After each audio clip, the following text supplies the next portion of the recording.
when everything did happen, right? I could have just been like, you know what, I'm done. I'm done with real estate. I'm done with everything. I could have jumped off a cliff at that point, if I'm being completely honest, because that's where my head was at. Like, I was in a pretty dark space. And I was like, you know what? Like, no, that's not where this story ends. Like, I know for a fact, if I do not change my mindset right now, that is my choice. If I stay in this negative state, I will forever be that woe is me, pick me, whatever it is. But if I don't make the choice right now and make the change, then I'm just going to be stuck here forever. So it's just having also to that positive mindset, be like, I can change, and it's my choice.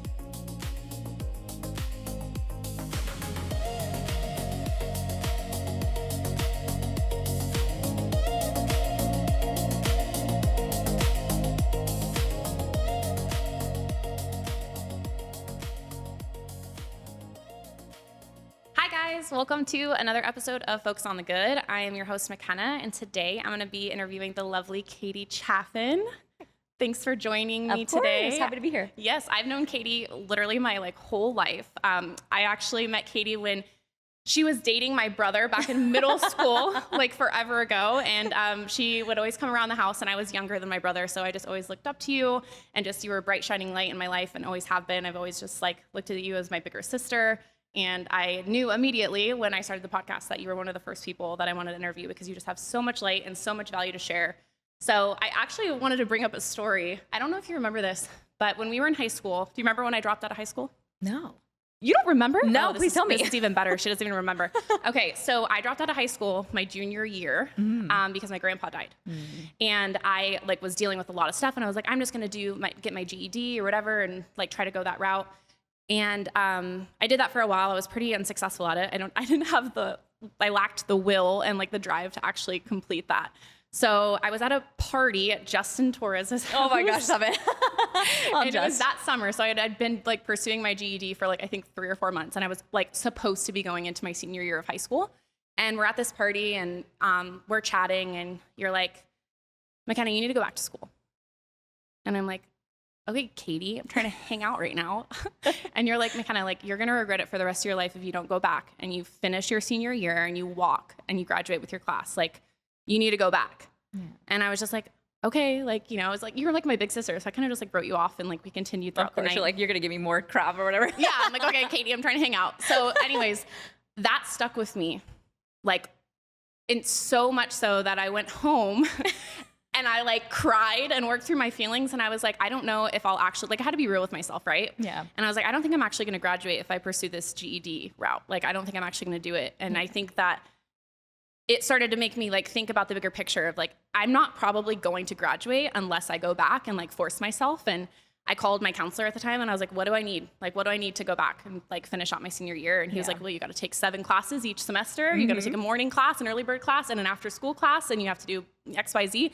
And I was like, okay, sign me up. Yeah. So I probably would not have graduated high school if it wasn't for you. That's incredible. It actually makes me so happy to hear that too, because I was pretty much on my deathbed when it came to graduating high school myself. Yeah, I didn't know that. Yeah, I literally graduated with a 2.6 GPA. I think it's a 2.5 that you have to graduate. And literally the counselor was like, if you do not do this right now, you're not going to graduate. So maybe I just saw a little bit of what happened to me, and was you're going to regret it, because I still regret it to this day, not putting it forward, with school and stuff like that too. I go back for reunions and stuff like that with my choir teacher and stuff like that. I'm do you really? Yes. So and she makes fun of me all the time. She's like, I sat you more than you actually sang because of your grades. But I think that it was more so because of my home life at the time and stuff too. It just I know we have kind of similar stuff kind of with our home lives growing up, but just when she was telling me all that, I'm just you're so right. If I can go back. And so maybe it was just that piece, but I honestly love that story. I didn't know that was a whole thing. So that's I love so that crazy. So I think I maybe brought it up to you once in our adult life, but I was talking to Jonathan before we were going to interview today. And I was I'm going to bring up that story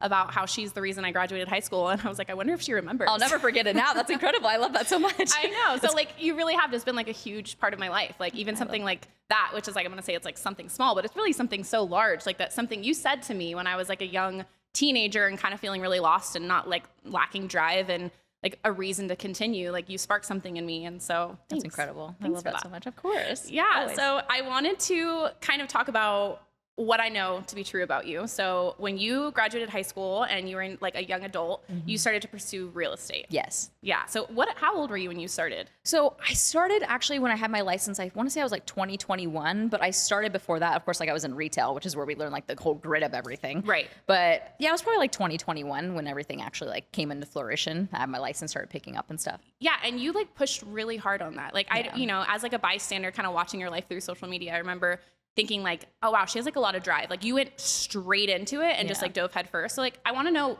that drive. Where did that come from? Is that something that you kind of learned? Is it something you picked up? Like something you always just had? Like what has given you the drive to like really go full force into that niche?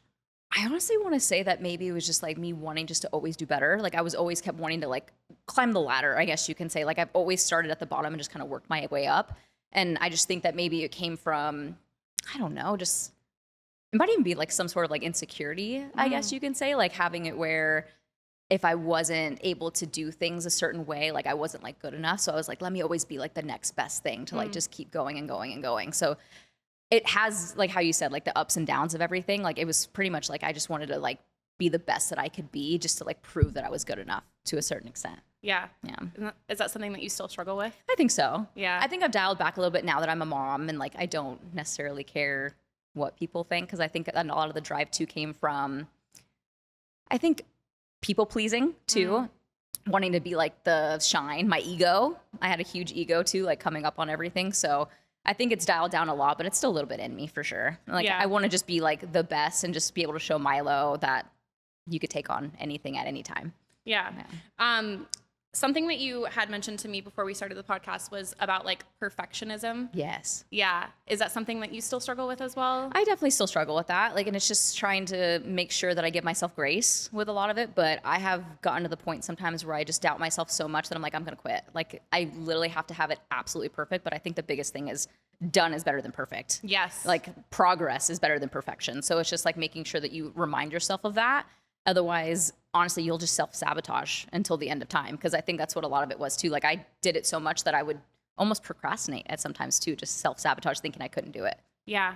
I mean, that's something I definitely struggle with as well. Yeah. And through my business and learning how to like done is better than perfect. Like if, you know, a lot of people tell me with like social media that they're like, I struggle. I have like post paralysis and like, I don't know what to post. And I just feel like I'm getting in my own way. And I'm like, yeah, you are getting your own way. Like, it's never going to be perfect. Like, you're never going to have the perfect shot or the perfect caption or the perfect reel that times perfectly with the music. Like, that's just not real. Yeah. And people honestly vibe more when you just show up authentically and genuinely. Yes. Yeah. I've seen more progression in my life in general just by showing truly who I am. Cause I think too, like especially growing up into adult and going through like 20s and 30s, like you almost go through something like the imposter syndrome, right? Like you're trying to adapt to the environment around you to try and like make yourself likable too, or at least that's what I do. So it's just like trying to navigate that as well, trying to find that. Yeah, like being a chameleon. And like absolutely. Like whenever you're around like a certain group, you kind of act a different way. That's something that I struggle with. And I you know, as I've been able to find myself and like be more authentic in my own skin and know who I am, I think it was a lot of self-discovery I had to learn first because I didn't know who I was. So I was trying to wear all the hats and whatever vibe or group of people I was with, it was like whatever they were, I was going to match that. For sure. And then, you know, through years of being able to like figure out who I am now, it's like, okay, I can realize when I'm doing it, like I'll be in an environment, I'm like, oh, I think I'm like acting a certain way by trying to like fit in. And then I'm able to like kind of like cut it off and, you know, step back into my authentic personality. I see that a lot too when it's like when you also see people like from your past who like know a different version of you too. I'm like, I feel like I have to adapt to that old version of me. And I'm like, that's not who I am anymore. Like I'm a mom. I literally have gone through the trenches of just life in general the last couple of years. So I'm just like adapting from that old person I was and not letting the people that I knew in the past hold me accountable to that version of myself. Instead of like getting to know like the new version of me who's grown, who's done the work, stuff like that. Yeah. And sometimes it feels like when you're trying to be your most authentic self around people who know you in a different version of yourself, you almost feel like you're going to think that you're being an imposter. Exactly. Which is crazy because it's like, no, I'm actually just finally showing up as myself. Exactly. You just don't know this version of me. So talk to me a little bit about what you've gone through in the last few years. So I know that you got pregnant. Yep.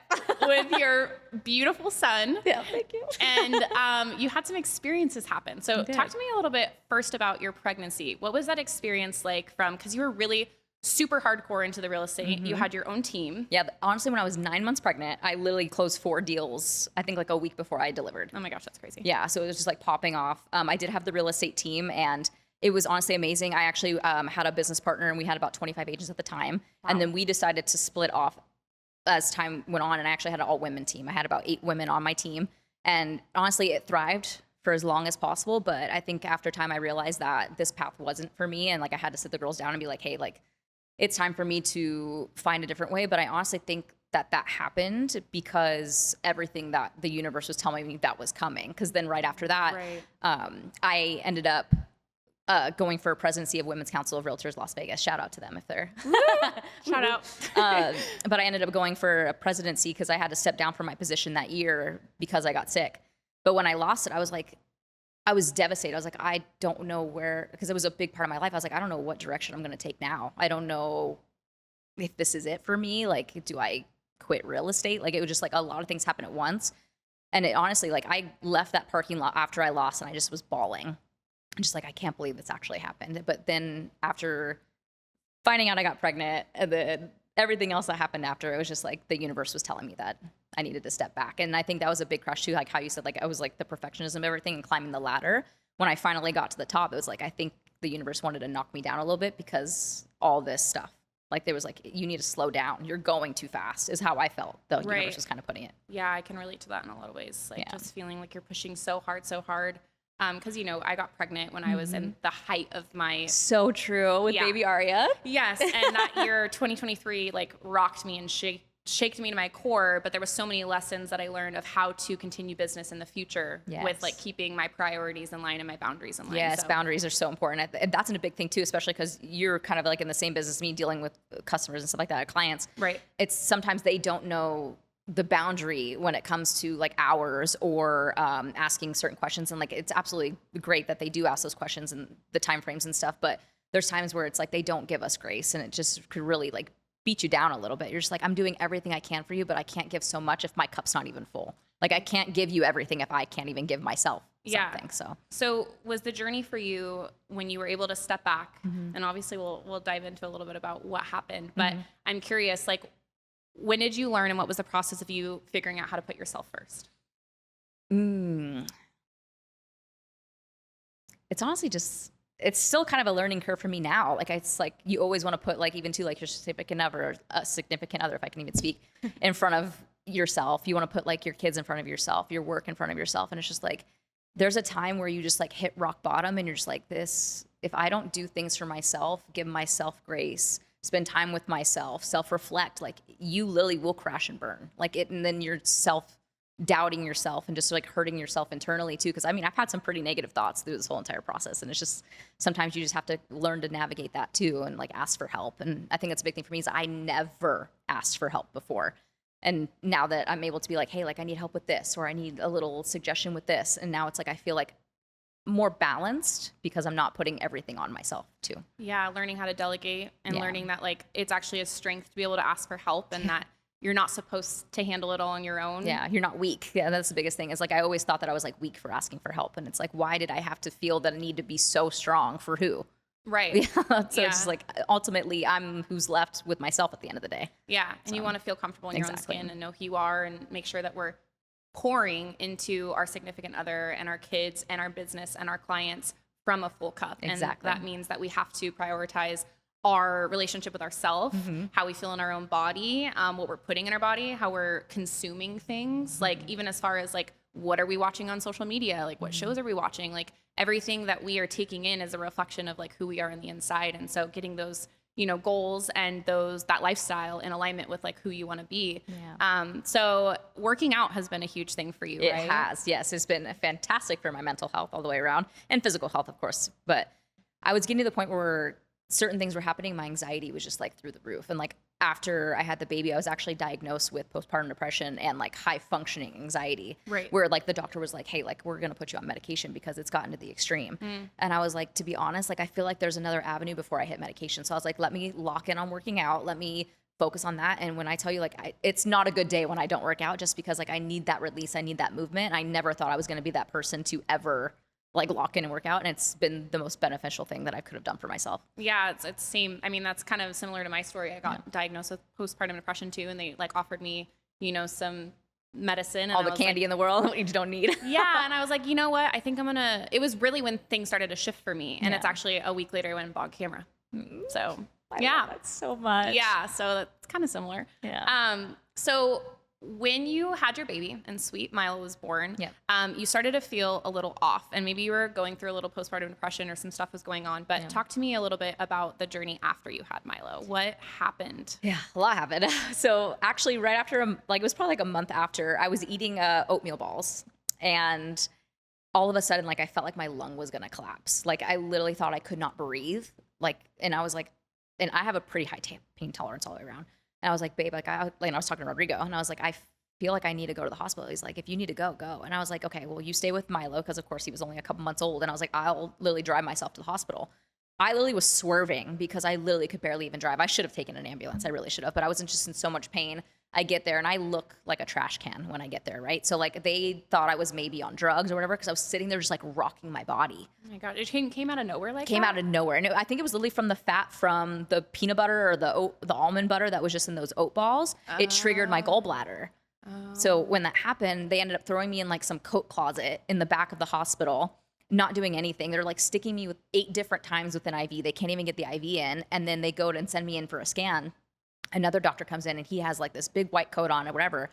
He's like, hey, like, I don't know if I should remove your gallbladder or if we should treat this mass on your kidney. And I was like, mass on my kidney? What are you talking about? He's like, yeah, you have a severe grade mass on your kidney. And I was just like, and I'm by myself. I'm like, I don't even know what to do. Like, it's 2:00 in the morning. Like, I don't even know if I should call my parents. I don't know if I should call Rigo back. I'm like blowing up his phone. And then they come in with like a whole EMT team. And like, I'm in this closet, and even the nurse didn't even have enough time to get my insurance. She was like, what are you guys doing? Like, where are you taking her? They're like, we have to take her to another hospital. Like, this is extreme. So like, I literally got admitted into a hospital. I want to say it was Spring Valley. I got admitted over there, and they were like, yeah, so we're going to really think about your best options right now, because you're in pain. You're going to take out your gallbladder. And then in a couple weeks, we're going to have you probably come right back once you heal from that. Cause I was still healing from my C-section. So I had my C-section scar, and then I had my gallbladder removed. So I literally like my stomach muscles were completely depleted. So like I could barely even stand. I couldn't even hold the baby. But when they did, it was devastating. So of course the first year I tell everyone was a complete blur. They're like, how was the newborn stage? How was the, like, just the normal milestones? I was like, I don't remember. I really just don't, because it was just, I was trying to just get through, like, you know, like with trauma and stuff like that, where you lose your memory with pieces of it too. Because it's like you're trying to like keep yourself alive. Yeah. Like, we block Survival. it out. Survival. Exactly. Yeah. And like, I could have let that take me down, but I didn't. And I think that's a really big part, is just like the fact of just like keep going with everything.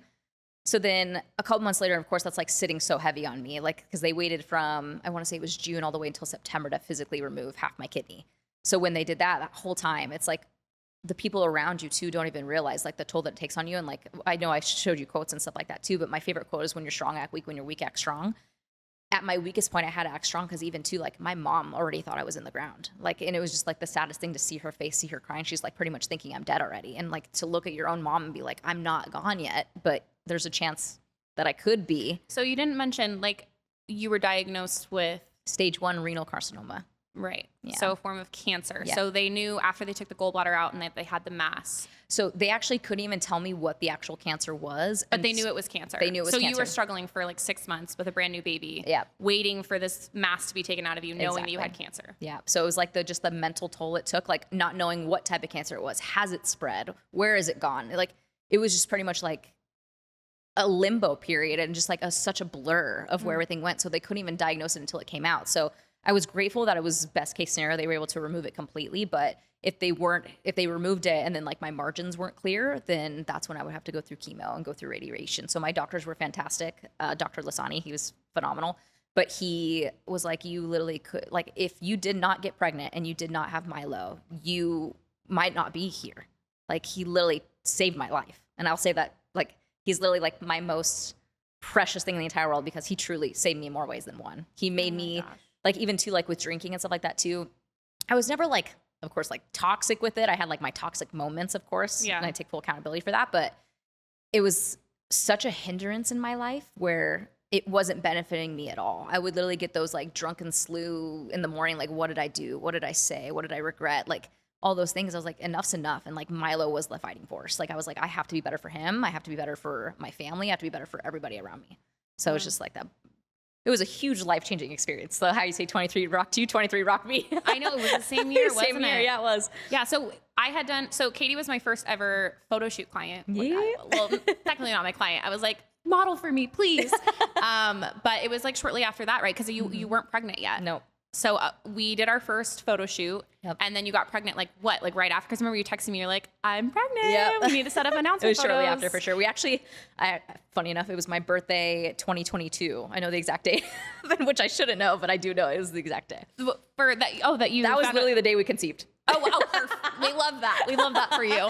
So that was it. Yeah. So, your whole life changed radically. You got pregnant and then obviously went through all of these experiences with medical issues, and Milo, changed your life. Yeah, he's incredible. The best thing that could have happened to me for sure. And the funny part is I told Rodrigo forever, I was like, I don't want kids. I really don't. I don't see it in my future. Like my career's popping off. I'm doing so many things, but I honestly think too, he was brought here to slow me down. Like he was also brought here to bring out different joys in my life. Because growing up, I was never around kids at all either. Like it was literally just my mom, me, my sister, and my dad. So it's just having just such like a tiny unit. I was like, I don't see myself being around kids. And then of course, being with Rodrigo, he's got this huge family of kids. So like having like all those kids around and growing with them, I was like, I still don't even know. Like it's just so up in the air. So when it happened, I was like, this is happening for a reason, and it's happening for the best ways too. In so many ways. It's crazy how that experience shaped you. He's the best. Well, thanks for sharing. Of course. Thanks. What's your favorite part about being a mom? I think seeing everything through his eyes. Like seeing everything for the first time, because my biggest thing is like, what's going to end up being a core memory? And I say that all the time with kids. I'm just like, is that going to be a core memory? Do you think like, can we remind them later? Is that the core memory? So like trying to see that happen, I'm just like, I don't know. Like we go to the aquarium, I'm just like, is he going to remember the fish? Like, and I'm just like, that's sad. It's because he's not going to remember, but it's just living those moments again through his eyes. Because of course we probably did that when we were little and we got to feel like the joys of everything. So that's my favorite part for sure. Yeah. That I love doing that. We like to play that game too. Like, is this the core memory? Yeah. Is this the one? Is this and of course, it's gonna be like the injury or something that's gonna be the core memory instead of being like the pretty fish. Yeah, it's usually the trauma that sticks with us the longest. But that's true. It's okay. We can pretend it's the aquarium, right? So yeah, when I had asked you ahead of time, like a quote that you live by, you mentioned when you're strong, act weak, and when you're weak act strong. But another quote that you wrote was, anything you are not willing to change, you are choosing. Facts, yeah. Yeah, and I'd like for you to dive a little bit deeper on that. Like, what do you mean when you're not willing to change something? Because a lot of times people are like, I can't do this because of this. Yep. I can't change this because I have this situation, this experience, or I have this thing holding me back. And all of the excuses that we have in the book are valid. Like, we can validate everything. Yeah. But when you're not going to change something, that is a choice you are making, because everything is figure outable. So talk to me a little bit about why that's your favorite quote. I think because I was one of those people that was like, I'm not going to change because of this reason. And I think that eventually I had to be like, you know what? Like, you're really making these choices. Like, if you don't want to work out, that's your choice. If you don't want to stop drinking, that's your choice. If you don't want to start doing certain activities or be in the right spaces, like that is your choice. But ultimately we're brought these choices to elevate our lives. You know what I mean? So it's like we get invited to things or whatever. We're like, no, like I'm not going to go. Like I feel uncomfortable, but it's like the universe is bringing that to you, being like, okay, here's a door. You either walk through or you don't. So it's like, if you don't take those choices, then you're not going to ever grow. And then the actual changing aspect of it is, if you're not changing, you're dead. Like if you're not changing, you're growing, you're gone. Yeah. Because you're just like staying in like that stagnant state of like no growth whatsoever. And like, that's what we're here for. We're here to grow. We're here to fail. We're here to dive deep into things. And it's just, I don't know. I think people stay so, if it sounds so bad, but stay so small-minded in their world that they have so much potential to be so much greater than they are. But because of the choices that they're making or the changes they're not willing to make, that's the choice that they're kind of diving into. So yeah, I mean, it is. It's always a choice. And, there's so many things that can hold us back if we let them. You get to decide how you want to live your life. And there's no excuse big enough that's going to keep you from chasing your dreams. Like, even that excuse, as big as it is, there's a way to figure it out. For sure. And like a good example of that is like when everything did happen, right? I could have just been like, you know what, I'm done. I'm done with real estate. I'm done with everything. I could have jumped off a cliff at that point, if I'm being completely honest, because that's where my head was at. Like I was in a pretty dark space. And I was like, you know what? Like, no, that's not where this story ends. Like I know for a fact, if I do not change my mindset right now, that is my choice. If I stay in this negative state, I will forever be that woe is me, pick me, whatever it is. But if I don't make the choice right now and make the change, then I'm just going to be stuck here forever. So it's just having also to that positive mindset, be like, I can change and it's my choice. Right. Yeah. Victimhood is so comfortable. Oh, facts. You know, being a victim and not taking responsibility for your life is easier than actually showing up and doing the hard things. Yeah. So I'm glad that you didn't let victimhood kind of take over your life, because in that situation, you totally could have. Yeah, for sure. Feeling completely rocked and being brought literally face down on the floor. Yeah. But at that point, you could either stay there and get nice and cozy, or you could have looked up and chosen to ride the wave back up. And you did. And I think another good example of that too is like even like the drinking, right? Because I could have been like, you know what, let me stay in this whole negative way of thinking and everything too. Like if I did not change the drinking part of it too, like I probably would have been in a lot worse place than I am right now for sure, because I would have just like drank myself into a slumber. Yeah. So it's just, I think too, taking those pieces out, that could be like literally just change the trajectory of your life. It's a big deal. Yeah, absolutely. Yeah. So what has the experience been like for you not drinking? So when did you make that choice to be sober? I think it was March 2022. No, March 24, actually.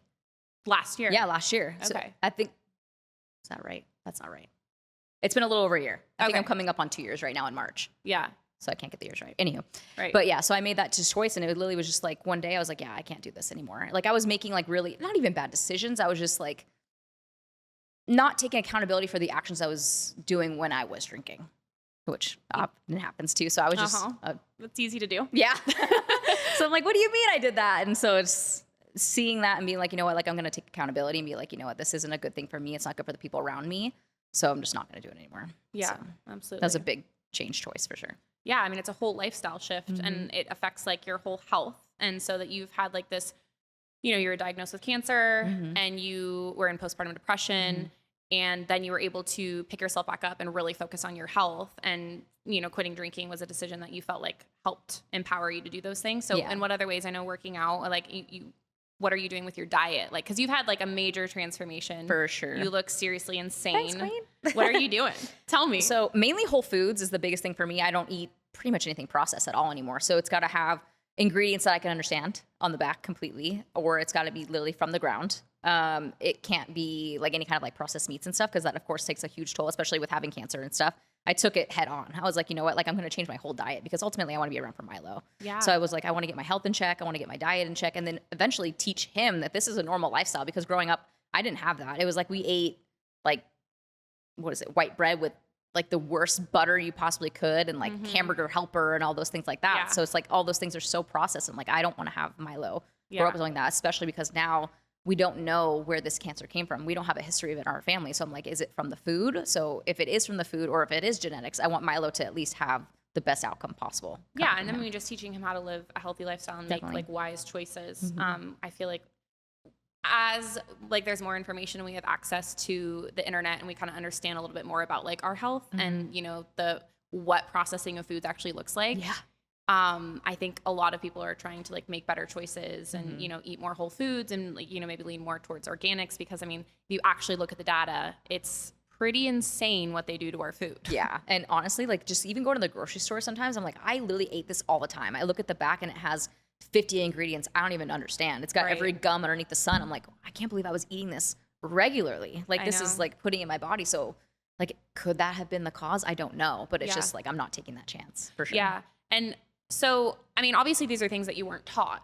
So was it the, you know, being diagnosed with renal carcinoma that kind of made you like open your eyes? Definitely. It was a wake up call for sure. Cause I'm just like, obviously I've lost the 60 pounds, but it's just like having all that weight on me too. Like that's not genetics. That's just unhealthy lifestyle. And that's just adapting from what I was taught. Like I would literally eat, and a lot of people know me from this season of life. I would have Chipotle 3 times a day. And I don't mean like a healthy Chipotle. I would have it where it was like the rice, the cheese, the everything. I'm just like, I'm filling my body with all this stuff that it was just taking such a toll on my body. Yeah. So it's just having all that stuff. I'm just like, I can't do this anymore. Right. And when you say weight, because sometimes we think physical weight. Yes. But talk to me about the energetic weight that you felt from carrying all those extra pounds around. To be honest, I don't really know, like with like the actual like energy wise, like I just felt like I was always just trying to just get by day. Like I was literally just like, let me just eat this to feel better. So like I would literally get like the high from eating it. You know what I mean? So I didn't really have like a energy with the weight on, but when the weight came off is when I felt the energy shift. Like I was literally so in like a numb state when the weight was all on. Like I was delusional. I literally would look in the mirror and be like, I look fantastic. And I'm like, there's no way. Like I have all this internal, external baggage on me. And I'm just like literally just eating my feelings at this point. That's more what I'm talking about. Okay, gotcha. Okay, Not about like energy, like how was your energy? I'm talking about like sometimes, you know, the physical body or the physical experience of your life is a reflection of what's going on the inside. Oh, for sure. Okay. Then yeah, definitely at that point, I would just eat I would celebrate something and eat. I would get sad and then eat. And like, I would literally just like shove my face in. Like I would eat at like 10 o'clock at night and just like binge eat like crazy. And like, I still have my moments of binging and stuff like that too. I mean, yeah, we all do. Yeah. Right.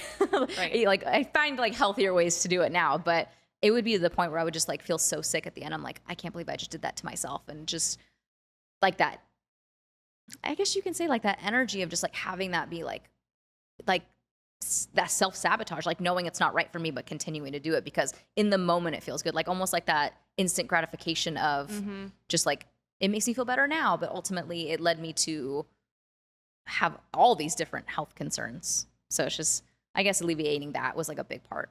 Yeah, for sure. Yeah.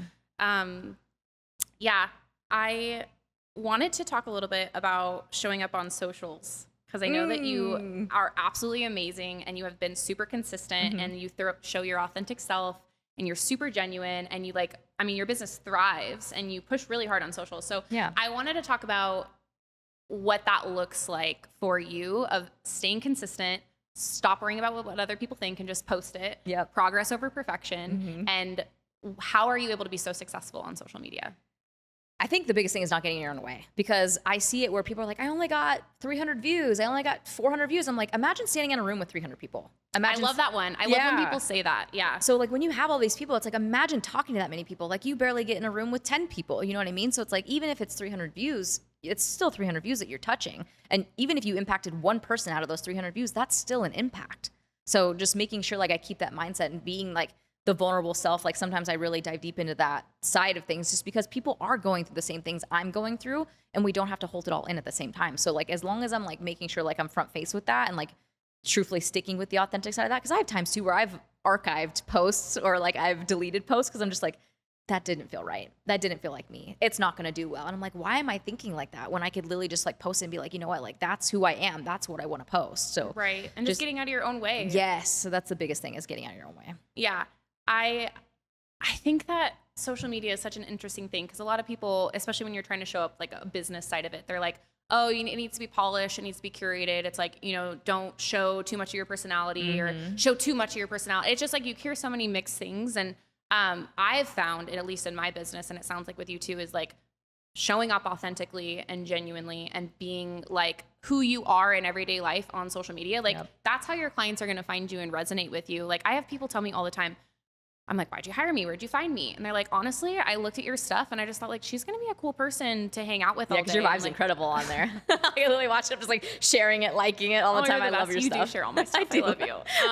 Yeah, and I've found success for me personally in my brand is being very personable and showing who I am so that people know what they're getting on the day of their wedding. And it seems to be working for me and it seems to be working for you too. Definitely, yeah. So do you encourage, because I know that you are on a team now, right? Yeah. So, and you work with still a lot of women, right? So yeah, is definitely. It an all women team? No, we have a mix of everybody. Okay. Yeah. But you guys do like a really good job of kind of showing up on socials, right? Is that something that for they sure. teach? Yeah, my team lead Jillian, I don't know if you've ever seen her stuff, but she is incredible on all her socials. And like, I think too, like she's a really good role model when it comes to like being your authentic self. Cause like what you see on her videos is like literally what you see in person too. Yeah. So like just kind of showing up like that, being like, you know what, like she gets so much business from just being truly 100% her. Cause in some of my videos too, you can kind of tell like I'm kind of hiding some pieces and showing some pieces, but with her specifically, she literally just completely shines out. So like, honestly, following by her example too, she's incredible. Yeah. So, but like with real estate, because like some people would say like, oh, like you don't want to show your authentic self because you're doing real estate, you're selling houses. Yeah.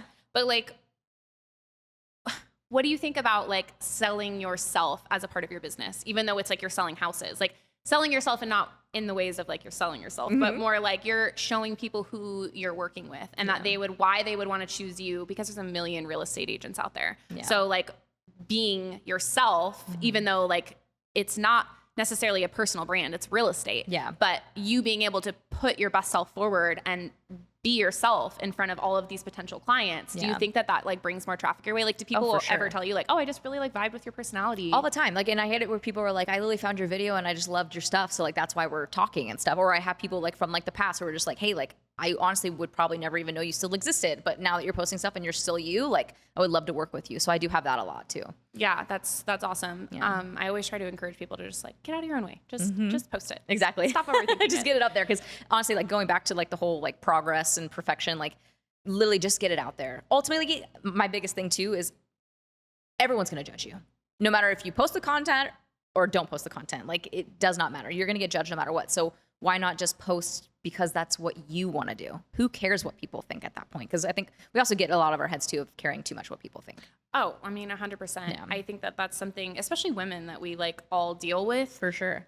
Because I mean, and then in the age of social media is like, you know, you're comparing, the comparison trap will get you every time. And you're like, oh, well, this person's doing it this way and they're seeming like they got results. And I don't know if I want to show up this way because this person over here. And it's just like, I sometimes find myself afraid to post, like, especially when I was first starting my business. I had to really get out of my own way because I was like, I'm afraid what Joe from fucking third grade who still follows me on my Instagram is gonna think about my new little side hustle. And it's like, what the fuck is wrong with me? Like, why am I thinking about that random, you know, human or like whoever it'll be? It's just like, why are we even like letting our minds go to that place? Exactly. And how can we shift out of that to just post the content? Yeah. I think this whole shift, I think, would happen when people are just like, just get it out there. Like literally just how we keep going back to getting out of your own way. Like it's just getting it out there and just making sure like that ultimately it's what you want to do. That's what your heart wants you to do. Just get it out. Yeah. That's the biggest thing. So you and Rigo have been together for how long? 15 years. 15 years. My baby. Oh my God. And you started dating at what age? I want to say I was 17 and he was 18. At that point, it might be 18, 19, but we were like right there. And you guys met in high school, right? We did, yeah. Okay. We actually met at like a church event where, I don't know if you heard of it, but Cops and Robbers, have you heard of it? Oh my God, I played that game with you one time. Yeah. So like it was like a whole school event and we had it where it was like the church and stuff was doing a collaborative. So it was like at Green Valley and we're literally like running through the parks or whatever. It's honestly the funniest story, but I was running away from something and he had just hurt his knee in soccer, but I somehow, some way got stabbed in the eye with a stick with a tree. So I literally could not see. And he literally was right there behind me. He's like, are you okay? And of course, that's just Rigo. He's just such a nice person. But he literally was like, okay, let me walk you back and stuff. So we walked together. And that's when we just like met. And then after that was kind of like, do you want to hang out? Do you want to do this? And then funny enough, our first kiss was actually atrocious.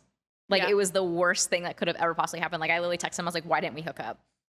And he literally, it was bad. And then he literally texted me to go to the park. And then we went and literally we collided and he literally licked my face. And we talk about it to this day and his story's a little bit different than mine. But ever since, like we've literally been stuck at the hip. You actually told me that story. Yeah. It's so funny, but he's the best. And then we actually dated for a little bit. We went to prom twice together. But the first time we went to prom, we broke up for like 6 months. And when we broke up, I saw him at another party because he already graduated high school. I saw him there. And he hated my guts. He was with one of his friends. His friend could not stand me. He's like, you're not even talking to her. Don't even look her way. Like, that's not happening. So this was after you guys dated and broke up? Yeah. Okay. So we dated for a little bit, and then we broke up for the 6 months. And then when I saw him at that party, I texted him, and I was like, can you meet me outside? I need to talk to you. He's like, I don't want to see you. I don't want to do anything to do with you. And I was like, no, I don't think so. So I was like, just seriously, come meet me outside. And his friend was like, I'm not letting you go. He ends up coming outside. And I was like, I want to be with you. Like, I saw you tonight. Like, I'm literally struck. And he literally looked me dead in my eyes and he's like, you either be with me or be without me, but you're going to tell me right now. And I was like, I want to be with you. And we have literally been together every day since. Wow. Yeah. That's my best. It's not often that like those high school relationships work out. Yeah. What has the process been like for you guys growing together instead of growing apart? I think the biggest thing is growing together is because we've been through every season together. We've truthfully been through a lot. And I just think to forgiveness with a lot of things because we've both made some pretty hefty mistakes that like I don't know, young kids make. Like we get in big fights and it's like those fights where you're just like, I don't think we're gonna come back from this. Yeah. But I think too, just like having that grace with each other and like truthfully, he's one of the most incredible people I've ever met in my entire life. So just like him too, like, and of course he's grown me into the woman that I am. I truthfully can give him a huge credit to that. Of course, like I've had my own journey, but he's a big part of that. That if he didn't give me those graces, I honestly don't know. Like he was there through some pretty traumatic, even family stuff too. And just like being like that fighting force for me. So I think forgiveness, grace, just loving relationship too, like just being able to listen, communicate, because we communicate a lot too. Yeah, open communication. Yeah. Being okay being wrong. Yeah, and being that was hard. Yeah. I mean, especially like when you're so young, you know, it sounds like you guys have really grown together and you've been able to develop like better habits as you guys have gotten older of being able to communicate effectively and efficiently and being honest and being willing to be wrong. I think that a lot of times our ego gets in the way of making, you know, a relationship or a marriage work because we want to be right so bad. And it's so hard because we feel like we're letting ourselves down, or like just because you may have done something wrong and you did, you know, you need to be able to apologize and own up to it. Like it doesn't mean that like your feelings weren't valid in the moment. Like it's okay. But like you have to be willing to like drop the ego for a second, like put your marriage first. And say, okay, like I made a mistake. I'm willing to own up to it. Like taking accountability is huge, not only in like your personal life, but and just yourself, but with your partner. Yeah. I think a big thing too is like when you have the death of an ego, like, cause I'm Leo, true and true. My ego was bigger than anybody's could ever imagine. And like that got me truthfully where I am today, even with business and everything like that too. But the moment I had that death of an ego, like it was just like, holy cow, like you could really step back and be like, wow, like this decision could have been done completely different, or I could have acted this way different because I was just so, how you said, like proving something wrong or trying to prove yourself right. Like what was the point if you know for a fact like you were in the wrong, and you need to take accountability for that and just do that self work on it too. But I pride myself on the whole death of an ego thing because my ego was astronomical. It was bad. When did your ego die? Honestly, I would say probably after becoming a mom.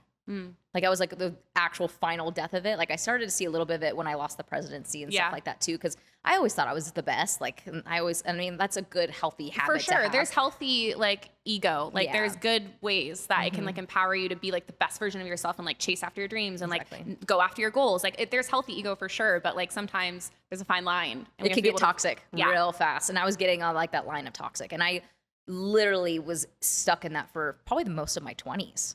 And then I started to realize like this ego is killing relationships. It's killing family stuff. It's hurting me more than it's benefiting me. So like the moment of having that death of an ego is like the whole universe will shift. And so you're able to like kind of find your authentic self through letting that version of you die. Yeah, for sure. So when you talk about going through this experience where you were really able to look at your life, take accountability and make different mindful changes so that you can be the best version of yourself, cutting out toxic energy, cutting out toxic people.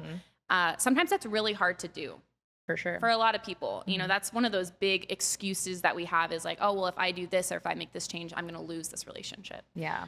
Especially when it comes to like blood and stuff like that too, because sometimes the most toxic people in your life are the people who are the closest to you. Yes. And it's gotten to the point where it's like, if you're not healthy for me in any aspect, like blood or not, I'm sorry, but you cannot, it's at least going to be at a distance, but a good portion of my life, you're not going to be a part of. So like creating boundaries. And are you like setting expectations of like, this is what I will tolerate? Like, cause we teach people how to treat us. So when you're making those decisions to cut people out of your life, or at least hold better boundaries for yourself, you're showing yourself love. People think sometimes that boundaries are like disrespectful to people. And I'm like, no, I'm actually respecting you more by creating a boundary in my life that respects me. In return, it respects you. And everybody's happy because I'm teaching you how to treat me. Yeah, definitely. And if I don't set this clear boundary, it's not to insult you. Yeah. It's to or make hurt sure you or anything. Right. Yeah. So you went through that with family? I went through with family. I went through with friends, and like I've cut off some pretty serious relationships in my life that I'm just like, and even to like, there's some even like extremely close to me where I'm like, I can't even have you around my son. Like there's no way. Like I've let you stomp all over me for so long and not set that boundary with you. But with him, it's going to be a mandatory thing. So it's like, I've really had to really cut out and like distance myself from a lot of really close people in my life. Like I've lost a lot of people who I would consider friends because of the fact they're just not good for me. They're not good for my mental health. They're not good for a lot of different things. Like that's what I'm saying. Like I go like almost like in a chameleon state to try and give them a version where I think that they'll like me or whatever, but it just, why would that benefit me at all? Like I'm trying to keep the peace or keep myself small for you. And that's, I love that you said that.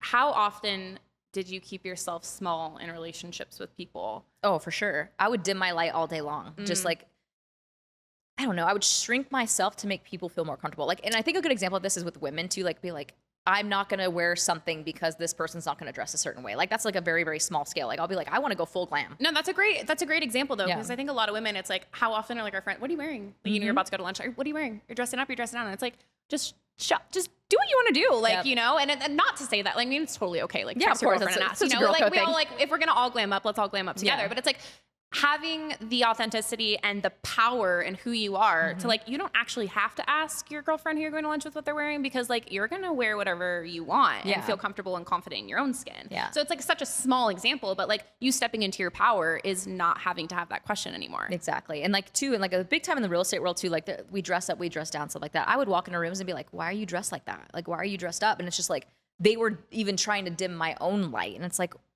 I wasn't realizing, like, okay, let me dress down next time. Oh, so they were asking you why aren't... Sometimes, yeah, I would have that too. Okay, so I was like, you were going in there and asking them why they weren't dressed up. No. Like, Katie.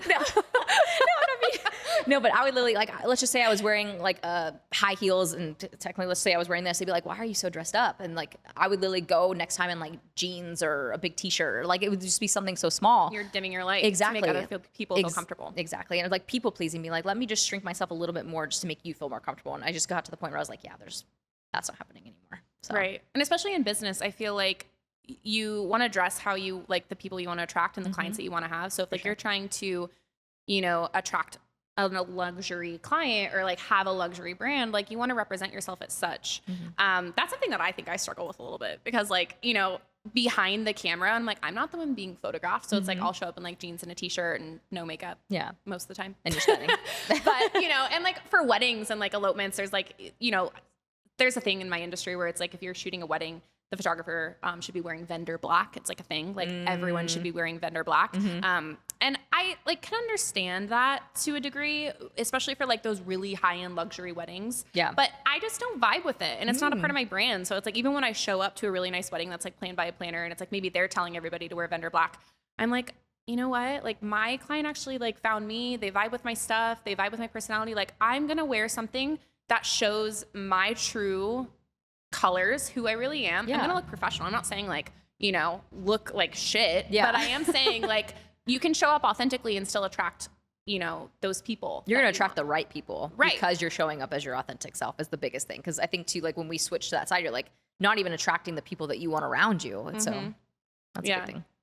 I feel like we have covered everything that I wanted to chat with you about today. I'm super, super grateful that you were willing to come on and be my first interviewee and kind of just start off this journey, since you were my first photography client. I thought it was really cool that you would be my first Focus on the Good. I'm so grateful to be here too. And I'm so proud of even seeing your journey and stuff too. I think that's a really big testament to see the podcast, everything too. Like I love watching you grow, and I love watching all your success. So it's been phenomenal. So I'm happy to be here.